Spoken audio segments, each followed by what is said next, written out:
기대가 절망으로 바뀐 뒤 우리는 긴 겨울을 보냈습니다.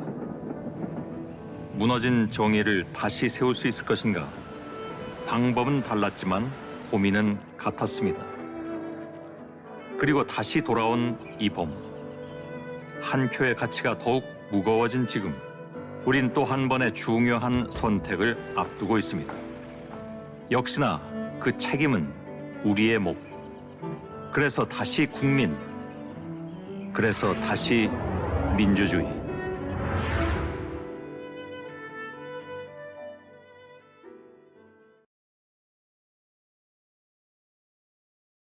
그렇습니다. 개념이 완전히 다릅니다. 네. 무효는요, 투표를 쭉 진행하다가 뭔가 잘못이 있어서 이 표는 효력이 없습니다. 네. 라고 하는 게 무효고요. 반면에 기권은 아예 투표권을 행사하지 않는 걸 얘기하는 거죠. 그런데 왜 무효를 주장하느냐? 경선 절차의 불투명성이나 문제점을 부각시킬 수 있다라는 겁니다. 특히 투표 지역이 호남이었습니다. 네. 그 호남을 놓고 민주당과 국민의당 어떤 상황인지를 생각해 보면 그 배경을 알 수 있습니다. 네, 그러면 팩트체크가 기권이라고 결론을 내린 근거가 뭡니까? 뭐 표에 꼬리표가 달려있는 것도 아니고 좀 설명을 좀 해주실까요? ARS 투표의 절차를 한번 보시면 네. 명확하게 알 수 있습니다. 내가 선거인단이다. 그러면 전화가 먼저 옵니다. 네. 수신하죠. 그리고 나서 본인 인증을 합니다. 주민번호 앞 6자리 누르고요. 그다음에 4명의 후보의 안내를 받은 뒤에 후보를 선택하고 재확인하는 절차까지 끝나는데, 그런데 예를 들어서 저 두 번째 본인 인증 단계에서 앞번호 6자리 잘못 눌렀다. 네. 한 번, 두 번 더 누르게 되어 있습니다. 3번 연속 잘못 눌렀다. 그러면 전화가 끊기고 다시 전화가 옵니다. 계속 틀리면 4번이 반복이 됩니다. 이것마저도 실패하면 다음 날 문자가 다시 옵니다. 직접 전화를 해서 투표를 하라고요. 네, 그러니까 5번이 넘게 기회가 주어지는 거군요. 맞습니다. 그리고요, 투표 행위를 하다가 네. 틀렸다. 마찬가지입니다. 또 4번이나 오고요. 그리고 또 5번째 문자까지 옵니다. 오히려 이런 5차례 투표 기회에서 이거 다 잘못 누른 뒤에 또 자신이 전화를 걸어서 또 잘못 누르기가 무척이나 어렵겠죠. 네. 따라서 민주당이 이 시스템으로 경선을 치렀다고 한다면 무효표는 발생할 수가 없고 기권표만 존재합니다. 그러니까 투표 시스템으로 표심이 왜곡될 소지는 없다라는 겁니다. 네, 그래도 10만 명이나 기권을 했다는 게 좀 문제가 있는 거 아닙니까? 그러니까요. 제가 네. 드리고 싶은 말씀은 무효가 아니라고 해서 문제가 없다라는 게 아닙니다. 네.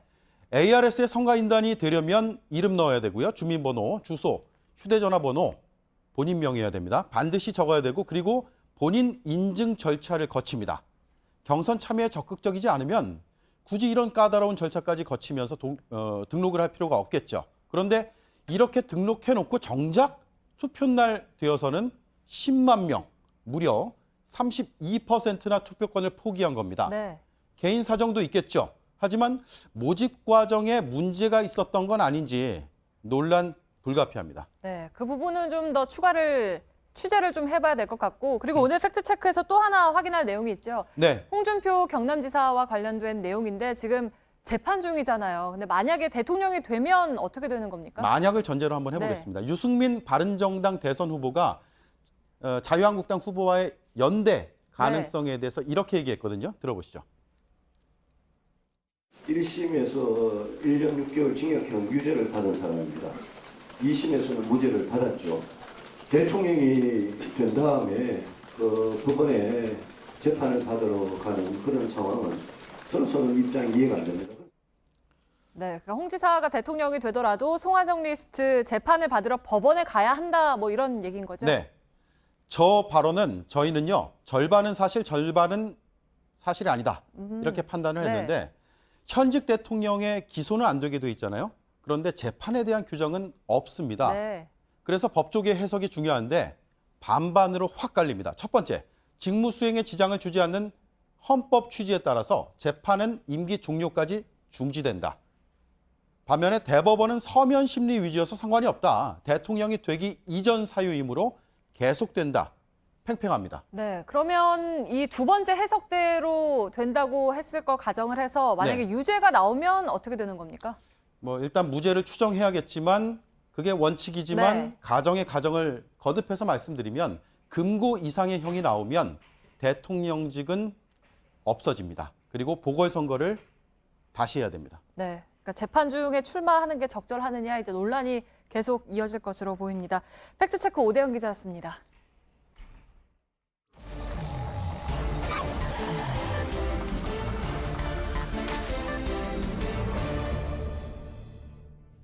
오늘의 비하인드 뉴스입니다. 이성대 기자가 나와 있습니다.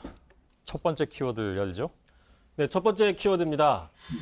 약 주고 병 주는 홍준표. 아, 병 주고 약 주는이 아닙니까? 바뀌었습니까, 순서가? 예. 약을 먼저 줬는데요. 예. 자, 자유한국당 유력 대선 주자죠. 홍준표 지사가 내일 영장 실질 심사를 앞두고 있는 박근혜 전 대통령에게 진심 어린 조언과 날선 비판 동시에 보냈습니다. 예. 그 이제 약을 먼저 줬다고 했는데 무슨 약입니까? 네, 오늘 자신의 페이스북에 이렇게 적었습니다. 자, 보시는 것처럼 전두환 씨가 골프 치러 가서 캐디에게 팁 10,000원을 주면서 이제 내 전 재산 26만 원이다 이런 농담을 했다. 이처럼 한 나라를 책임졌던 사람은 어떤 위기가 닥치더라도 여유와 유머를 잃어버리면 안 된다. 당당하게 대처하라. 저런 조언을 했는데요. 자, 요즘 이런 말이 유행합니다. 힘들 때 울거나 참는 사람보다 힘들 때 웃는 사람이 진짜 인류다. 자, 홍 지사는 박 전 대통령에게 내일 인류가 되라 이런 진심 어린 조언을 한 셈인데 예. 자, 이런 조언 아무나 할 수 없다. 경험에서 우러나온 사람만 할 수밖에 없다는 분석이 있습니다. 자, 왜 그러냐? 홍 지사 2015년 5월이었죠. 성완종 리스트에 연루돼서 검찰 출석할 당시에 저렇게 미소를 잃지 않았습니다. 예. 근데 아까 그 전두환 씨 일화는 그게 맞는 얘기입니까? 그래서 좀 계속 찾아봤습니다. 예. 찾아봤더니 출처가 좀 불분명합니다. 확인이 안 되는 상황인데 다만 그 농담이라고 알려진 거기에 보시면 액수는 좀 틀게 나옵니다. 자, 10,000원을 줬으니까 전 재산은 28만 원이 돼야 되는 상황이고요. 그러네요. 예. 다만 이 전 재산 29만 원이라는 게 상당히 그 국민의 공분을 산 게 2003년이기 때문에 이런 말이 나왔다면 그 이후로 추정은 할 수 있는 상황입니다. 예. 아무튼 저걸 약이라고 한다면 그럼 병 준 건 뭡니까? 그 병 바로 저 조언한 지 얼마 안 돼서 이렇게 날선 비판했습니다. 직접 들어보시죠. 우파의 대표를 뽑아가지고 대통령을 만들어 놔니까 허접한 여자하고 국정을 언론하고 춘향인 줄 알고 뽑았더만은 향단이었다. 그래서 탄핵당해도 싸다. 자, 춘향이가 아니라 향단이었다. 이 말은 이미 지난해 연말이었죠. 그 지난해 연말 탄핵이 국회에서 표결된 이후에도 한번 했던 이야기입니다. 예. 아무튼 뭐 홍 지사 말은 늘 좋게 표현하면 진폭이 큰 것 같습니다. 다음 키워드는요?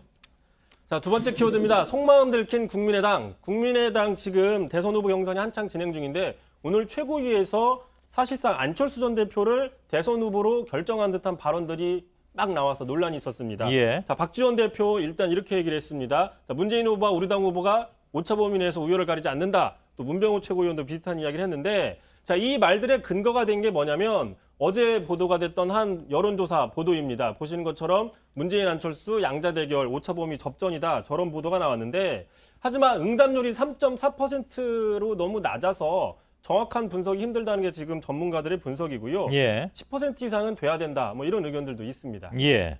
선관위에 따르면 지금 여론조사에서 응답률이 낮으면 여론 반영에 한계가 있다. 인정할 수 없다 이런 얘기가 나와 있죠. 그렇기 때문이고 또 하나 문재인 안철수 두 사람의 양자 대결만 가정해서 여론조사 하게 되면 현재 다자 구도에 대한 어떤 현실 반영 쉽지 않다는 지적이 있고 예. 무엇보다도 지금 국민의당 경선이 끝나지 않은 상황입니다. 따라서 2등을 하고 있는 손학규 후보 측이 상당히 불쾌감을 토로하는데 직접 들어보시죠. 예. 저도 뭐 안철수 대표님 후보님 얘기하는 거 뭐 당연하다고 생각을 하는데 뭐 일주일만 참아주시면. 예. 다음 키워드는요? 자, 마지막 키워드 가겠습니다. 모두 자리에서 일어나세요. 자, 선관위가 이번 대선 본선 TV 토론에서 스탠딩 토론 방식을 도입하는 것을 적극 검토하고 있습니다. 예. 자, 원고 없이 진행하는 미국식 TV 토론, 뭐 최근에 바른정당이 차용해서 화제가 됐던 이런 식의 방식을 하겠다는 건데 현재 선관위 주관 총 3번의 토론을 하는데 이 중에 최소한 1번 정도는 이런 방식으로 하겠다는 걸 검토하고 있습니다. 다만 예. 원고 없이 하는 게 아니라 A3 규격 이내의 어떤 서류나 자료, 도표 같은 거는 사용할 수 있게 한다고 합니다. 예. 지금 각 당 경선하면서 TV 토론하는데 형식 내용 사실 뭐 좀 기대 못 미친다 이런 평도 있어서 이렇게 이른바 이제 스탠딩 방식이 도입이 되면 뭐 좀 나아질까요? 근데 문제는 지금 TV 토론에 참여할 수 있는 대상자에 대해서 선거법에서 이렇게 규정을 해놨는데 이 규정에 따르면 이 5정당의 대선 후보들이 모두 다 참여할 수밖에 없게 됩니다. 예. 따라서 자리에서 일어났다 뿐이지 앉아서 할 때랑 어떤 내용적인 측면이 달라지지 않는 거 아니냐 이런 우려들도 나오고 있습니다. 예. 제가 과거에 저 100분 토론할 때 민주당 대선 후보 경선 토론을 다 서서 했던 적이 있습니다. 한번. 인원이 한 대여섯 명 됐던 걸로 기억을 하는데 서서 하니까 좀 어색하긴 했는데 사실 그 토론의 가장 좋았던 점은 말 그대로 자유 토론이었다는 데 있습니다. 그러니까 시간 규정 뭐 이렇게 다 이렇게 하지 않고 정말 자유 토론을 했던 그런 기억이 나는데 글쎄요. 대선 후보 토론도 그렇게 한다면 혹시 또 모르겠습니다. 예. 이성대 기자였습니다. 네, 내일 기온이 크게 오르겠고 중서부 지방의 공기는 여전히 탁하겠습니다. 진도 해역은 종일 흐리겠지만 바람과 파도가 잦아들 거란 예보입니다. 예, JTBC 뉴스룸 여기서 마치겠습니다. 잠시 후에는 페이스북 라이브를 통해서 저희들 소셜 라이브 오늘 정치 부문 기자들이 나와 있네요. 만나보도록 하겠습니다. 내일도 저희들은 최선을 다하겠습니다. 고맙습니다.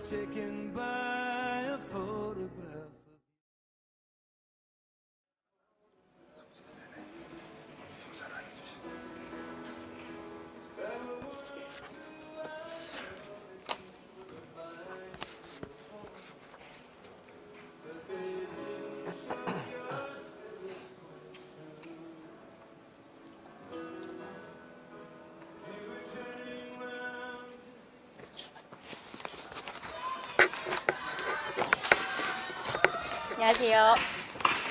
안녕하세요. 수고하셨습니다. 수고하셨습니다.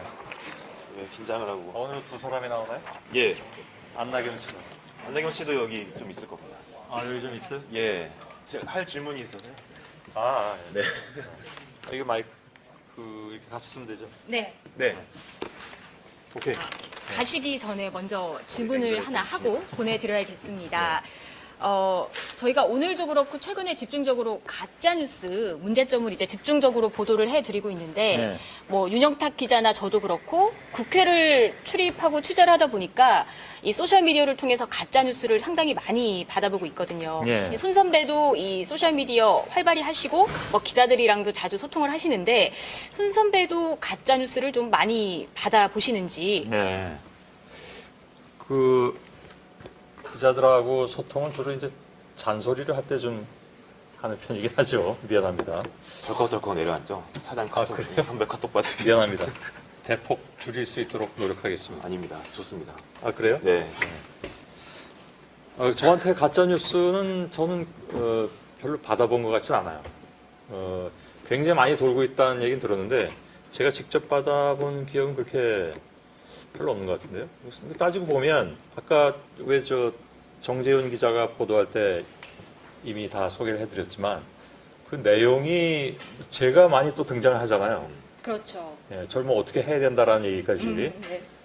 그걸 저한테 보내긴 좀 쑥스럽지 않을까 아무리 그런 걸 돌리는 사람이라도 저한테 그래서 많이 온 것 같지는 않고 근데 좀 기가 막힌 뉴스들은 그 전에도 이번 가짜 뉴스가 본격적으로 나오기 전에도 뭐 예를 들면 뭐 찌라시 이런 것들로 도는 것들 있잖아요. 그거는 예전에도 받아본 적은 있죠. 그럼 네. 가장 그러니까 최근에 삼성동 저희 그 취재를 하면서 기자들도 네. 많이 봤는데, 그러니까 헌재에서 뭐 어떤 금액, 뭐 굉장히 많은 금액이었습니다만 그 돈을 받고 이렇게 판결을 내줬다 그런 그 카카오톡이나 그런 SNS를 통해서 도는 거를 굉장히 많은 분들이 보고 계시더라고요. 그래서 좀 놀랐던 기억이 나는데. 헌재가 돈 받고 탄핵 인용했다? 예. 그걸 누가 믿어요? 그래서 이렇게 저희가 길을 걸어가면 예. 그런 얘기가 정말 영화처럼 수근수근 이렇게 돼서 200억, 200억, 400억 뭐 그렇게 해서 들리는 말 듣고 되게 놀랐던 예. 기억이 납니다. 그래서 좀 기억에 남는. 그러니까 그런 네. 얘기를 하면서 이런 기가 막힌 가짜 뉴스도 있네라고 얘기하는 거겠죠, 다른 분들이. 그랬으면 좋겠는데 제가 그 속내까지는 제가 차마 못 여쭤보고 네. 이게 이렇게 정말 심하게 믿지는 퍼져 않으실 거예요. 있구나. 네. 네, 설마 아니? 그렇겠죠. 예. 네. 안 믿으시는데 그런 그냥 팬심으로 이제 거기 계시는 예. 예. 거기 있죠. 아, 그 삼성동 그 예, 주변에서 삼성동에서 예. 그분들은 그걸 믿을까? 뭐 잘 모르겠는데 그건 안 믿으시겠죠. 네, 그래서 네. 좀 기억에 남은. 맞습니다. 우리 안나경 앵커한테도 오늘 뭐 질문하겠다고. 드리겠습니다. 예. 네. 아니 아까 선배 기억에 남는 가짜뉴스 쓰는 거는 딱히 없는 걸로. 저요? 예. 요번 건과 관련해서는 아까 얘기했잖아요. 예. 주로 제가 등장을 많이 하던데 그렇죠. 저한테 보내긴 좀 쑥스러웠을 테고 네. 예전에 뭐 찌라시로 도는 거야 뭐 맨날 많이 돌잖아요. 요즘. 근데 그거는 뭐 저는 거의 믿지 않으니까. 맞습니다. 좀 기분이 좀 나쁘시고 좀 예. 받았을 때는 예. 그런 건 어쩔 수 없이 좀. 예. 아니 저 말고 안나경 씨한테 뭘 물어본다면서. 안나경 씨 같은 질문 드리려고 했어요. 가짜뉴스를 봤는데 요새 인기가 많이 올라서. 원의를 하자면 예. 저한테 질문을 한 다음에 네. 저하고 똑같은 질문을 그냥 안나경 씨한테도 똑같이 하지 말고 예. 뭔가 좀 다르게요? 다른 질문을 개발을 해보세요. 기자들이라면. 알겠습니다. 노력이 부족했습니다. 네. 최근 인기가 굉장히 높아져서 누가요? 안나경 앵커. 아 예. 예. 지금 같이 이렇게 앉아 있는 것만 해도 지금 굉장히 많은 분들이 부러워하지 않을까 싶은데. 당황하신 왜 되게 이렇게 좀 뒤로 앉아 있는지도 좀 약간 의문이고. 그래서 좀 연락이 여기저기 많이 오면 그 전에 사회생활 할 때보다 네. 좀 받는 연락이나 그런 게 많을 것 같은데 그래서 결국 가장 기억에 남는 가짜뉴스를. 그러면 그러니까 저도 사실 가짜뉴스를 많이 받진 않아요. 네. 많이 받진 않고 그리고 받아도 왜냐면 뭐 옆에 있는 사람 어떻게 하라는 뉴스, 가짜 그렇죠. 뉴스가 많기 예. 때문에 잘 안 보내겠죠. 받아도 읽어보지도 않고 아, 왜냐면 진짜 뉴스 볼 시간도 그러니까 진짜 뉴스도 넘쳐나는데 가짜 뉴스까지 볼 필요는 없을 거고 윤영탁 예. 기자는 어떤 가짜 뉴스가 제일 저는 아까 그래서 말씀드렸습니다. 네. 삼성동에서 취재할 때 지금 이 시간에도 삼성동을 저희 기자들이 지키고 있는데 네. 예. 그런 가짜 뉴스들의 이렇게 표현하면 모르겠지만 그 현혹이라고 해도 될까요? 그러니까 잘못된 뉴스가 좀 공급이 되는데 그걸 진짜처럼 믿고 만약 계시는 분들이 계시다면 예. 예, 그거는 좀 그건 좀 조치가 생각해보니까 필요하니까. 예. 그분들이 만일 그것을 뭐 믿거나 안 믿거나 떠나가지고 그분들한테 그런 뉴스들이 자꾸 간다는 것은 그분들이 어찌됐든 박 전 대통령을 열렬하게 지지하는 분들이고 네. 또 그런 분들이기 때문에 그분들한테 통할 수 있는 가짜 뉴스를 던짐으로써 그렇죠. 예. 어찌 보면 더 이제 좀 자극하려고 하는 그런 의도, 네. 뭐 정치적인 의도겠죠. 그건 뭐 늘 말씀드리지만 오늘도 나간 것처럼 예. 저희가 보도한 태블릿 PC를 지속적으로 문제 삼는 것도 똑같은 이유일 테고 네. 그런 정치적 목적이 있는 한은 가짜 뉴스는 계속 돌 것이고 맞습니다. 또 그걸 믿고 싶어하는 분들은 믿으려 할 것이고 예. 그런 속에서 이렇게 유통구조가 되는 거라고 생각을 맞습니다. 해요. 저희가 국회에 출입을 하니까 여의도 그 정가에서 이렇게 돌아다니는 얘기를 들어보면 방금 손 선배 말씀하신 딱 그런 얘기가 나옵니다. 그러니까 뒤에 어느 배우가 있는 게 아니냐라는 예. 뭐 찌라시 아닌 찌라시도 나오고 왜냐하면 말씀하신 대로 일목요연하게 정리가 돼서 받아들이는 분들이 정말 명쾌하게 이해를 할 수 있게 그래서 헌재가 그런 결정을 내렸구나. 그 복잡했던 상황들이 정리가 되게 그렇게 예. 메시지가 나오더라고요. 예. 오랜만에 진지하게 얘기. 예. 다음번에 다른 질문을 그러니까요. 준비해보도록 알았습니다. 하겠습니다. 기대하겠습니다. 오늘 이 팀은 옛날 얘기는 안 물어보네. 알겠습니다. 옛날 수고하세요. 수고하셨습니다. 예. 자, 그러면은 자리를 좀 정돈을 하고 본격적으로 시작해보겠습니다. 때마다 느끼는 건데 역시 생방은 쉽지 않다. 이런 걸 다시 한번 느끼게 됩니다. 쉽지 않다. 이 정도 가까이 앉으면 네. 되나요? 박스만. 오늘 이 송지혜 기자 이제 소개를 할 건데요. 오늘 처음 페이스북 라이브를 해서 오늘 하루 종일 굉장히 긴장도 많이 하고 준비도 많이 했습니다. 그러니까 좋게 봐주시고. 그러니까 오늘은 정치부 소셜 라이브 시작하겠는데요. 오늘은 그 두 보수정당, 자유한국당하고 바른정당 이야기를 해볼까 합니다. 이 두 당 얘기만 듣고 벌써 오늘은 나가야겠는데 라고 생각하는 분들 계실 것 같은데 이 두 정당 상황도 알아야 여러분이 소중한 한 표 행사할 수 있습니다. 저희 먼저 소개를 하면 저는 정치부 윤영탁 기자라고 합니다. 네, 저는 자유한국당과 바른정당 함께 취재하고 있는 송지혜 기자입니다. 뭐 취재한지도 말하기로 했어요. 네. 그렇죠. 저도 같이 자유한국당하고 바른정당 같이 취재하고 있습니다. 그러니까 오늘 제목이 위기의 자유한국당과 바른정당 이혼이냐 별거냐 마치 예전에 그 유행했던 K본부의 그 사랑과 전쟁 이런 거 좀 비슷한 제목을 잡아봤는데요. 재밌었죠. 네, 재밌었죠. 그래서 이제 어제 바른정당에서 유승민 의원이 대선 후보로 선출이 됐습니다. 네. 그리고 모레죠. 금요일에는 이제 자유한국당이 전당대회를 열고 이제 대선 후보를 확정을 해야 되는데요. 사실 뭐 요즘 많이 나오는 얘기 중에 하나가 기울어진 운동장 이 얘기 나오잖아요. 근데 사실은 이제 뭐 정치에 관심 많으신 분들은 과거에도 들어보셨겠지만 그게 처음 나온 얘기가 아니라면서요? 그렇습니다. 역사가 뭐 꽤 있어요. 그래서 아이고 죄송합니다. 이런 거 주워드리는 거 다 자연스럽게. 예. 이거 남자가 주워야 됩니다. 이거. 맞습니다. 네. 그래서 이제 기울어진 운동장 하면 과거에는 그 진보 진영, 옛 네. 야권의 좀 전유물처럼 여겨진 단어였는데 네. 요즘에는 그랬다면서요. 이제 민주당 세 주자 지지율만 합쳐도 뭐 60% 육박하잖아요. 그렇다 보니까 보수 진영이 기울어진 운동장에서 이제 대선을 치러야 하는 그런 어려운 상황이 됐습니다. 자, 여러분, 저희 카메라 기자 잠깐 앉는 시간 좀 드릴게요. 네, 앉았습니다. 자, 첫 번째 키워드부터 좀 시작을 해볼게요. 자, 첫 번째 키워드 막말 대잔치라고 잡아봤는데요. 뭐 보시면 아시겠지만 지금 자유한국당이 이제 TV 토론을 마치고 이제 후보 선출만 남겨놓고 있는데 그 당직자, 또 의원들이 들으시면 좀 기분이 안 좋으실 수 있는데 딱 하면 떠오르는 게 막말입니다. 막말 대잔치라고 저희가 제목을 잡은 것처럼. 그렇죠. 근데 바른정당 출입 기자, 주로 출리하는 입장에서는 좀 부럽기도 해요. 어쨌든 화제가 되니까. 아, 그렇죠. 사실 뭐 아시겠지만 무풀보다는 이제 악플이고 맞습니다. 어쨌거나 기사가 나와야 되는데 이제 자유한국당이 오늘 아침까지 8번 TV, 네. 라디오 토론회를 했습니다. 아, 그렇게 많이 했는데요, 벌써? 많이 했습니다. 이제 지방에서도 하고 많이 했는데 이제 어제 저도 현장에 취재를 갔었는데 MBC 100분 토론 녹화를 이제 어제 해서 오늘 새벽에 12시가 좀 넘어서 자정이 넘어서 방송이 됐는데 그때부터 이 홍준표 경남지사, 김진태 후보 두 후보 간에 상당히 이제 공방이 좀 그렇죠. 세졌어요. 그래서 감정 싸움으로 좀 치닫는가 싶더니 오늘 아침 라디오에서는 거의 뭐 굉장히 정말 깜짝 놀란. 깜짝 놀랄 정도로 서로 이렇게 막 공방이 너무 이제 오가다 보니까 사회자가 중재를 하다가 안 되니까 저희 마이크 들고 있지만 두 후보 마이크 좀 꺼달라 뭐 이렇게까지 그 정도면 방송사고 아닙니까? 방송사고 수준이죠. 그러니까 뭐 자제를 부탁을 했는데 안 되니까 물리적으로 말을 못하게 이 오디오가 못 나가게끔 해버린 건데 이제 그런 상황까지 이제 됐는데 사실 이번에 그 자유한국당 대선 이 경선을 보면은 막말이 이번이 처음이 아니에요. 여러 가지 이제 윤영탁 기자 부러워하는 것처럼 좀 화제가 많이 됐는데 막말이 부러운 건 아니고 그 화제가 되는 게 부러운 거죠. 그렇습니다. 그래서 저희가 좀 준비를 해봤습니다. 그동안 어떤 뭐 말들이 오갔는지를 자 CG 이런 거 없고 네. 아날로그식으로 네. 종이를 한번 준비해봤습니다. 이 자, 조수 윤영탁 기자가 이제 보여줄 텐데요. 첫 번째 설명을. 지난 16일 날 한 말인데요.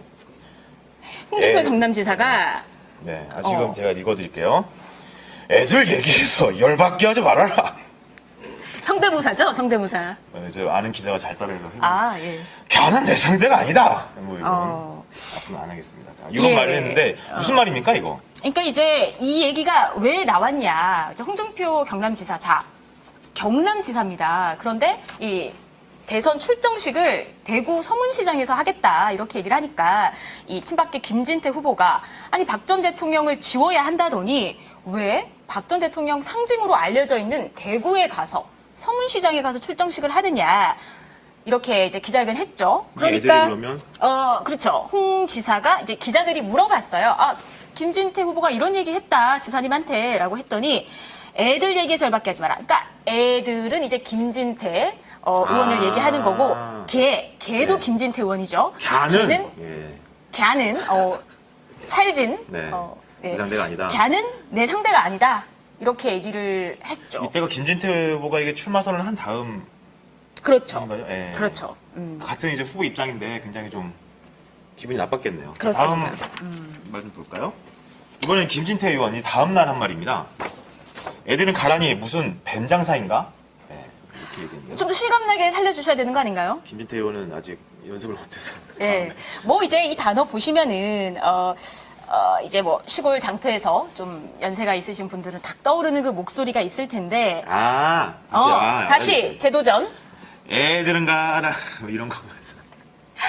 남아서 이제 좀 기자의 모습으로 돌아가겠습니다. 성대모사를 좀 더 연습하도록 하고요. 애들은 가라니 무슨 뱀장사인가. 근데 이거를 또 웃기는 게 그 여러분 그 뉴스에서 많이 보셨겠지만 국회에서 그 의원들이 기자회견하는 정론관이라고 장소가 있어요. 근데 거기 좀 딱딱하고 엄숙한 데인데 거기에 딱 서가지고 이런 얘기를 하니까 정론관에서 정론관에서 한 거죠. 대저 국어 수업 때처럼 한번 해볼까요? 자, 여기서 애들과 같은 애들입니까? 애들은 가라니 그렇죠. 그렇습니다. 이러면 수능 같은 데서 잘 맞는 거죠, 한 문제. 그렇습니다. 자, 이게 또 끝이 아닙니다. 다음 발언 보겠습니다. 자, 홍준표 지사가 어제 한 말입니다. 28일. 그 사이에 이제 조금 잠잠해지는가 싶었어요. TV 토론 처음 하면서는 해빙 모드라고 이제 저는 화해를 한 거 아니냐, 뭐 그런 얘기까지 좀 나왔는데. 느낀 정도였는데 친박 팔아 정치하고 태극기 팔아 대선 나왔다는 이야기다. 내년 강원도지사가 목표 아닌가? 이거 또 이제 어제 토론에서 홍준표 지사가 이제 김진태 의원한테 한 얘기인데요. 그러니까 본인이 이렇게 주장을 한 건 아니고 이제 신경전이 이제 서로 막 거세지다 보니까 내가 밖에서 들은 얘기 하나 나도 물어보겠다. 이런 얘기들이 있다. 밖에서 듣는 얘기다. 그렇게 본인 얘기가 아니라. 슬그머니. 네. 내가 하기가 조금 그런 얘기가 있으면 슬쩍 들어왔네. 내 얘기가 아니고 누가 그러는데 너 좀 어떻대. 사실 뭐 이런 느낌이었죠. 그래서 애들이 그러는데 넌 친박 팔아서 정치하고 태극기 팔아서 대선 나왔대. 너 태극기 거기서 떴잖아. 뭐 그런 식의 얘기군요. 그렇죠. 콘텐츠 없이. 어떻게 보면 뭐 본인이 하고 싶은 얘기를 부담 없이 부담을 줄이기 위해서 다른 사람의 입을 빌어서 한 거라고. 그럼 이건 내년에 그 지방선거 있는 거는 뭐 알려진 사실이고 그럼 강원도지사 누구 목표? 김진태 의원. 이것도 이제 김진태 의원한테 한 얘기인데 사실 김진태 의원이 이제 대선에 나온 거 대선이 목표가 아니지 않냐. 이름값을 좀 높이고 좀 이 체급을 올려가지고 사실은 당신의 주 목적은 이슈를 많이 만들고 해가지고 강원도지사가 되려는 게 아니냐. 그러니까 상당히 이제 맞습니다. 대선 후보로서는 상당히 뭐 기분이 좋을 수가 없는 얘기죠. 제가 질문을 하기 위해서 아까 모른 척 했는데 사실 김진태 의원 지역구 모르는 분들 많이 없을 거예요. 왜냐하면 지난 그 유명한 발언 촛불은 바람이 불면 꺼진다. 그래서 그렇죠. 그 지역구 앞에 그 춘천 그 앞에 가가지고 사람들 많이 시위하고 그랬잖아요. 그래서 이 강원도지사 얘기가 나온 것 같습니다. 그렇습니다. 이번엔 좀 기자같이 했죠. 그러네요. 자, 오늘 그 아까 말씀했던 그 시선집중 라디오에 나온 얘기입니다. 나이 갖고 나왔냐? 나이 갖고 나왔다. 그럼 김관영 후보한테 양보해라.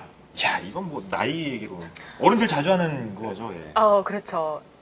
오늘 새벽에는 그래서 저희가 약간 압축을 했어요. 바로 이렇게 말이 연결된 건 아니고 이렇게 얘기를 하고 또 공방이 이제 오가다가 이제 그러면 김관영 후보한테 양보하라라고 한 건데 이게 무슨 얘기냐면 이 두 사람 다 지금 재판 문제가 얽혀 있습니다. 홍준표 지사 이 성완종 리스트 관련해 가지고 대법원 유죄 판결이 있고 또 이제 이 김진태 의원도 선거법 위반 작년 그 총선에서 관련해서 이제 재판을 받아야 하는 처지인데 둘 다. 서로 그걸 가지고 이제 공방을 주고 받은 거죠.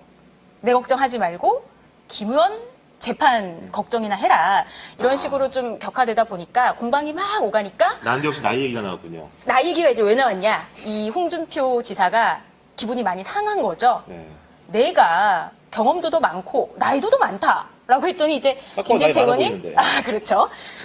나이 갖고 대선 나왔나 이렇게 얘기를 하니까 이 사이에는 생략 대선 나왔나 뭐 여기가 생략되어 있는 그렇습니다. 나이 가지고 출마를 했냐 이렇게 한 거예요. 그랬더니 그래 나이 갖고 나왔다 이렇게 얘기를 한 거죠. 이게 지금 사석에서 한 게 아니라 이 라디오 방송에서 한 얘기입니다. 그렇습니다. 민증 까라고 안 나온 게 정말 두 분이서만 한 토론도 아니에요. 네 분이 이제 후보잖아요.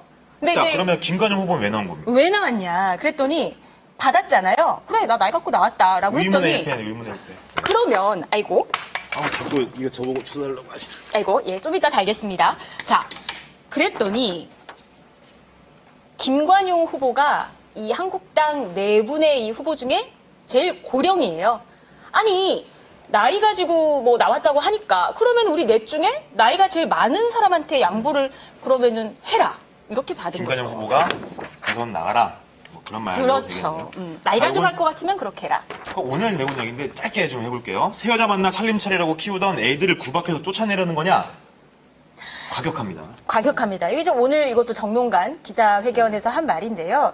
이제 어제 우리 여기 윤영탁 기자가 단독 보도를 했지만 이제 홍준표 지사 측에서 이 바른정당 유승민 의원 쪽에다가 그냥 바른정당 쪽에다. 아, 그렇죠. 네. 바른정당 쪽에다가 후보 단일화의 조건으로 상징적인 친박 인사 몇 명을 내보내겠다 이렇게 약속을 했다고 저희가 보도를 했어요. 이제 그랬더니 여기서 새 여자는 바른정당 애들은 역시 그러면 지금까지 나왔던 애들은 다 본인이네요. 김진태 의원. 이거를 가지고 이 수능 문제 내도 되겠네. 지문을 만들어도 될 것 내는 같은. 거냐? 이건 도저히 내가 받아들일 수 없다 이 얘기를 오늘 긴급 또 기자회견을 해서. 그 생각해 보면 김진태 의원이 매일 기자회견을 하는데 매일 긴급 기자회견 아닙니까? 그렇습니다. 이제 이 첫 키워드를 이렇게 봤는데 바른정당 얘기를 또 안 해볼 해야죠. 수가 없어요. 바른정당 키워드 뭐죠? 바른정당 키워드 지금 하단에 이제 나가고 있을 텐데 지지율은 언제쯤으로 잡아봤습니다. 자, 어제 이제 바른정당 유승민 의원이 후보로 선출이 됐는데 그동안 유승민 의원 마크맨을 주로 했었잖아요. 어제 경선 한마디로 좀 표현하면 이거 좀 슬픈 얘기인데요. 우리끼리는 좋았다. 뭐 이렇게 얘기할 수 있을 것 같습니다. 요즘 바른정당 의원들하고 저희 출입 기자들하고 만나서 뭐 밥을 먹거나 뭐 술을 한잔 하거나 이렇게 하면 술을 한잔 하면 그 옛날 얘기 되게 많이 합니다. 그래서 당 걱정 서로 이렇게 걱정을 되게 많이 하는데 예전에 기억하실지 모르겠지만 탈당 준비하면서 비상시국회의 많이 했잖아요. 그렇죠. 그때는 의원들 숨소리도 저 의원 숨을 몇 번 쉬었다고 기사 쓰고 막 그랬었거든요. 농담 삼아서. 근데 요새는 그 좋은 시절 다 지나고 정말 이제 씁쓸한. 그러니까 어제 경선도 참 시도 좋았다. 저희들끼리 봐서는 뭐 굉장히 괜찮은 시도였다는 얘기가 나왔지만 결국 판단은 유권자 여러분들께서 해주시는 거지만 여론조사 지지율도 좀 안 나오고 해서 좀 그런 우리끼리만 너무 좋았던 거 아니냐 그런 얘기를 좀 꼽아왔습니다. 사진으로 좀 경선 분위기를 좀 전해드릴게요. 들고 첨단 장비. 이제 뭐 아날로그 잘 안 하고. 자, 어제 굉장히 화제가 됐던 이 사진입니다. 어떻게 이게 지금 보면 보이시죠? 좀 확대해 드릴까요? 이렇게 확대하면 자. 야. 어제 주인공 유승민 의원, 그다음에 김무성 의원 어부발을 하고 있습니다. 네. 근데 그 김무성 의원 하면은 어부바의 저주. 어부면은 그 후보가 이제 맞아요. 떨어진다 선거에서. 근데 어봤네요. 맞습니다. 이 장면이 어제 그 후보자 지명대회를 끝내고 그 바른정당 의원들하고 당원들이 이제 술자리를 가진 건데 소주병도 보이는 거 보니까 축하하는 의미에서 한 잔씩 했는데 이 자리에서 업은 겁니다. 근데 아까 말씀해 주셨던 징크스를 피하기 위해서 몸무게가 3자리는 나가 보이는 죄송합니다. 무거웠을 나가 것 보이는 같아요. 그런 분을 업힌 그 징크스는 싫었던 것 같아요. 근데 이렇게 된 게 사실 후보자 지명대회 끝나고 그 캠프들은 저희 기자들이 저를 포함해서 제일 먼저 할 일정 딴 거 다 필요 없다. 현충원은 뭐 물론 가야겠지만 딴 거 다 필요 없고 이 김무성 대표랑 다시 친한 제스처를 줘야 된다. 그런 말을 좀 많이 했는데 이 사진이 저녁 8시에 저희 그 유승민 후보 그 카톡방이 있거든요. 그 저녁 8시에 왔어요.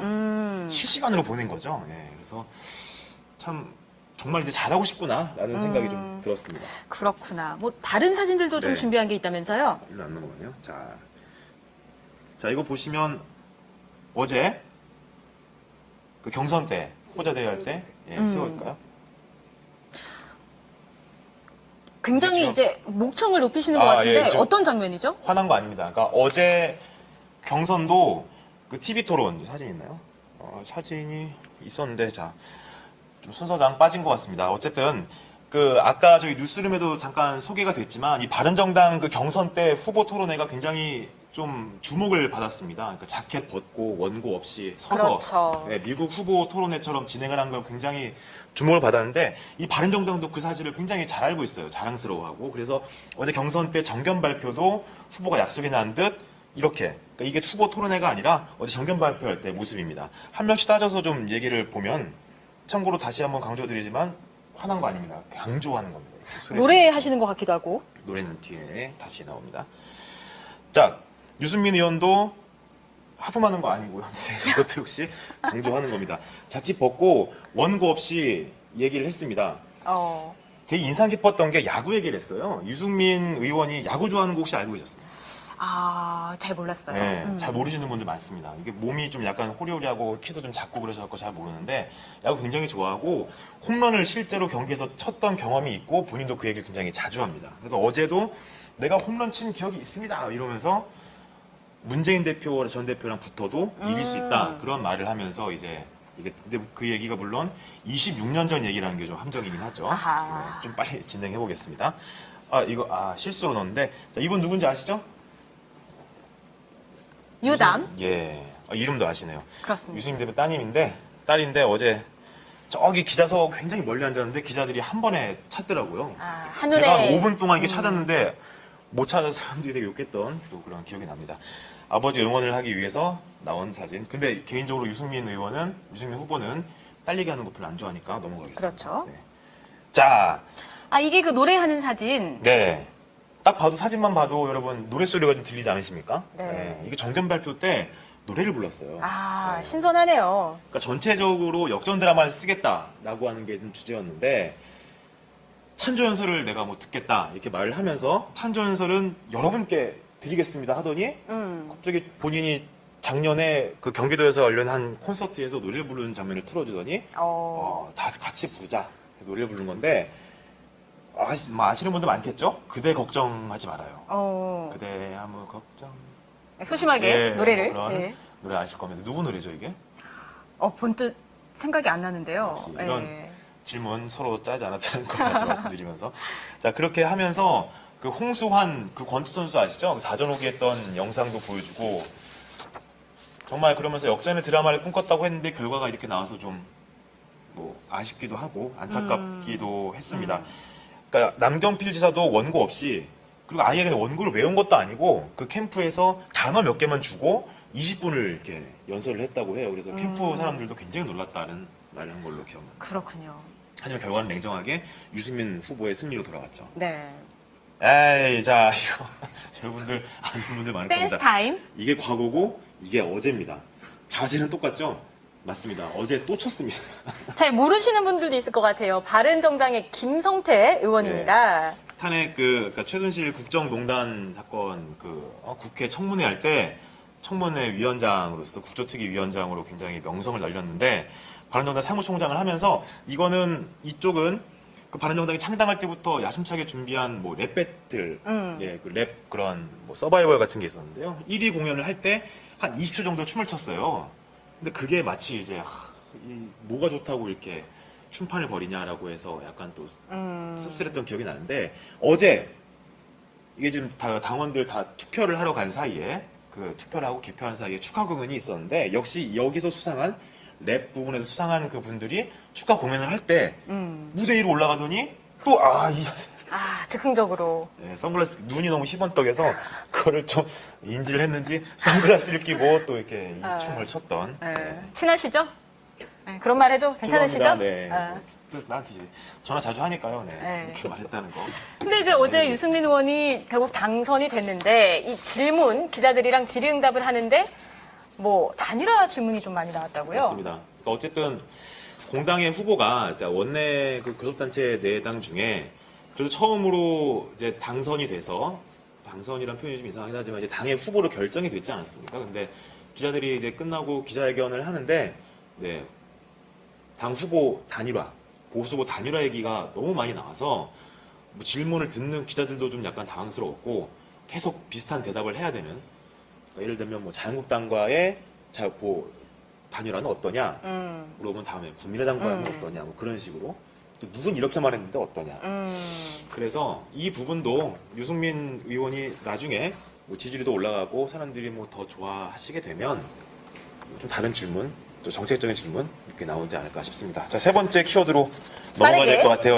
단일화 얘기가 이제 나왔으니까 네. 본격적으로 이제 워낙에 기울어진 운동장이고 두 당 모두 지지율이 워낙에 안 나오다 보니까 단일화, 연대 이런 얘기 계속 나오고 있잖아요. 맞습니다. 지금 화면에 나가고 있을 그 3번째 키워드 제목이 아까 맨 처음에 말씀드렸던 제목하고 같습니다. 이혼인가 별거인가. 그러니까 원래 한 당이었던 거 여러분 잘 아시죠? 그러니까 저희도 사실은 같은 팀이었고 어찌 보면 같은 팀이긴 하지만 그 맡은 게 이제 자유한국당, 그러니까 예전 새누리당을 다 맡고 있었는데 갈라졌어요. 그래서 저는 바른정당을 주로 하고 선배입니다. 저 굉장히 동안이지만 선배입니다. 이 송 선배는 이제 자유한국당을 주로 맡게 되는 이렇게 저희도 갈렸는데 두 당이 이 재결합 가능한 별거 상태이냐 아니면 다시 합칠 수가 없는 이혼 상태이냐 이런 상태인지 짚어볼 필요 이거 갖고도 알고할 분이 많으니까 짚어볼 필요가 있지 않나 싶습니다. 그러니까 한국당 내에서도 이제 홍준표 지사는 별거다. 언제든지 뭐 성격 차이로 잠시 이렇게 헤어져 있을 뿐이지 언제든지 다시 힘을 합칠 수 있다. 이런 주장이고 반면에 이제 김진태 의원 같은 경우에는 김진태 의원 말씀해 드릴까요? 네. 김진태 의원은 또 표현이 좀 가격한데 이혼하고 호적까지 정리한 당이다. 이혼만 한 게 아니라 호적까지 정리했다. 세네요, 도저히 만날 수 표현이. 없다. 예. 또 바른정당 유승민 후보는 아까 저희 뉴스룸에도 잠깐 언급이 되긴 했는데 이 단일화에 대해서 그렇게 수많은 질문 끝에 가장 중요했던 말은 이건 것 같습니다. 원점에서 다시 생각해 보겠다. 그러니까 원칙 있는 단일화를 계속 강조를 하면서 원점에서 다시 생각해 보겠다는 말을 하면서 약간 묘한 분위기를 풍기기도 했죠. 근데 조건으로 내거는 게 계속 있었잖아요, 유 의원이. 그 친박계를 정리해야 된다. 그 친박계 정리 갖고도 지금 뭐 앞으로도 얘기가 나오겠지만 그 친박계 의원들이 이 최순실 국정농단 사태를 만들었기 때문에 도저히 그들하고는 연대를 할 수 없다. 국민이 공감할 수 있는 청산. 아마 그게 또 시각차가 날 수 있습니다. 근데 어쨌든 그런 조건을 내걸면서 처음부터 다시 한번 단일화를 생각해 보겠다. 그렇게 얘기를 했죠. 근데 이제 친박 청산이 사실은 한국당 입장에서 보면은 이게 쉬운 일이 아닙니다. 다수잖아요. 최근에 네, 힘이 그렇죠. 세고, 네. 아직 다수고 서청원, 최경환, 윤상현 세 의원에게 이 당원권 정지 징계를 내릴 때도 사실은 굉장히 어려웠거든요, 과정이. 맞습니다. 근데 이제 여기서 뭐 추가로 더 이 친박 청산을 요구를 하면은 이제 유력한 후보가 이제 누가 되더라도 당내의 다수인 이 친박계를 설득을 해야 되는데 쉽지가 않아요. 그래서 결국에는 지금 정치권에서는 바른정당이 이제 나중에 보면은 이 친박 청산 조건 없이 그냥 이 친정으로 복귀를 할 수도 있지 않냐 이런 얘기도 사실. 그건 친박계 의원들이 그냥 얘기하는 거죠. 그래요? 조건 없이 들어와라. 조건 없이 들어온다면 받아줄게. 뭐 그런 거 아닙니까? 그렇습니다. 또 문제는 이게 이제 단일화를 한다고 해도 얼마나 이 기울어진 운동장에서 지금 이 영향력을 좀 미칠 수 있을지 그거잖아요. 그러니까 아까 말씀하셨던 대로 조건 없이 들어오면 받아주겠다. 이거는 사실 정치는 명분 아닙니까? 떨어졌을 때 그렇게 험한 모습 보면서 당시 유승민 의원이 그 원내 대표 전권을 갖는 원내 대표를 주지 않으면 탈당하겠다. 안 된다. 니네 나가라. 나갔는데 감정이 짚어진 상태에서 비대위원장, 정권 비대위원장을 주면. 근데 명분 없이 이렇게 돌아온다? 그거는 좀 선수적으로 어렵지 않나. 친박 청산 없는 그런 명분 없이는 사실상 이건 불가능한 게 아닌가라는 면이 있을 때 그래서 이제 이혼 상태가 아니냐 두 당이 그런 의견이 나오고 있는 거죠. 그렇습니다. 결국은 뭐 과정도 어렵고 된다 해도 뭐 얼마나 영향을 미칠 수 있을지 좀 회의적인 반응이 많아서 산 넘어 산이다 이런 결론으로 오늘은 일단 한번 정리를 맞습니다. 해봐야 될 것 같습니다. 마지막으로 간단하게 뭐 한 말씀 하실까요? 그러니까 이렇게 제가 한 말씀 드리기 전에 오늘 송 선배 처음 방송했는데 송 선배한테 한번 마이크를 넘겨볼게요. 네. 아까 할 말 있다고. 할 말. 그러니까 이제 사실 저희가 그냥 어렵게 꺼낸 말입니다. 보면 애로사항이 아시겠지만. 굉장히 많습니다. 그래서 이제 뭐 포털이나 이런 데 저희가 쓴 기사를 찾아보면 이 무지막지하게 느껴질 만한 어떤 정말 비판적인 댓글도 많고 한데 사실은 이제 뭐 보수 정당도 취재를 해야 되는 거잖아요. 그리고 이제 보수 정당도 어떤 정당으로서의 역할을 계속 해야 하는 상황에서 지금 눈물 흘리시는 거 아니죠? 아닙니다. 예, 저희가 보수 정당 취재 앞으로도 열심히 할 테니까 비판도 많이 해주시고 채찍질도 많이 해주시고 대신에 계속 관심을 좀 가져주셨으면 좋겠습니다. 열심히 하니까 이쁘게 봐달라 뭐 그런 말씀이신 것 그렇습니다. 같은데요. 네.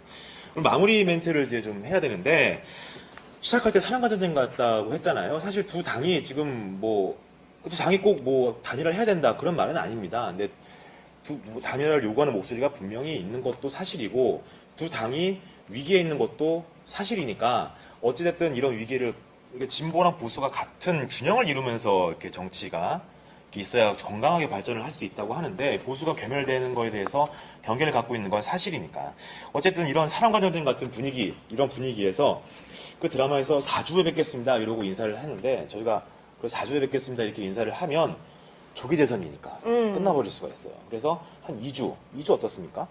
2주. 아까 뭐 2주면 뭐가 되니까 이제 뭐. 후보 등록 시점이 이제 가까워지죠. 당장 내일 하루가 뭐 몇 년씩 간다는 요새 여의도에서 나오는 말도 있는데 그래서 이렇게 끝내볼까 합니다. 앞으로 2주 뒤 어떤 이 두 당 아니면 뭐 다른 당에서 어떤 모습을 보일지 정말 상상을 할 수가 없는데요. 2주 뒤에 어떤 모습을 이 두 당이 보일지 그래서 국민들을 좀 더 실망을 덜 시킬지 이렇게 표현하겠습니다. 예. 자 마지막으로 다 같이 2주에 뵙겠습니다. 끝내겠습니다. 자 여러분 2주 뒤에 뵙겠습니다. 2주 뒤에 봬요. 감사합니다.